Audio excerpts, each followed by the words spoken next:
Perkembangan dugaan pencabulan terhadap beberapa anak asuh di salah satu panti asuhan di Buleleng terus berlanjut. Polisi sudah melakukan olah TKP, namun tidak satu barang bukti pun ditemukan. Kasubag Humas Polres Buleleng, Ibtu Gede Sumarjaya mengatakan terkait kasus dugaan pencabulan yang terjadi di salah satu yayasan panti asuhan Kecamatan Grogak, unit PPA Polres Buleleng sudah melakukan olah TKP di yayasan panti asuhan tersebut.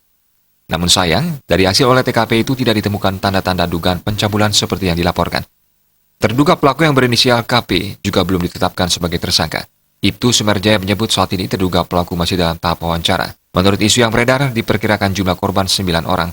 Kesimpulan ini akan diundang untuk memastikan agar tidak terjadi kesimpang siuran informasi.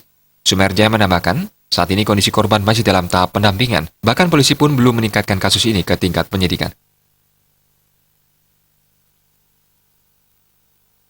Kita di PPA sudah melakukan langkah-langkah permintaan keterangan dalam rangka lidik terhadap beberapa saksi. Sekarang sudah ditambah ada 5 saksi yang diminta keterangan.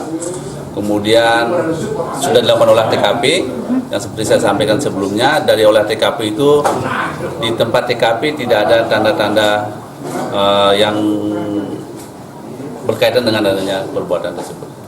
Terlapornya sudah diperiksa? Masih dalam tahap interview ya, artinya dimintai keterangan tapi dalam tahap interview ya. Statusnya masih bukan terlapor ya. Ya nanti bisa ditingkatkan kalau dia nanti terbukti bisa. Tapi ada yang dilaporkan ya. Sekali lagi korban ada yang dilaporkan terhadap perbuatannya.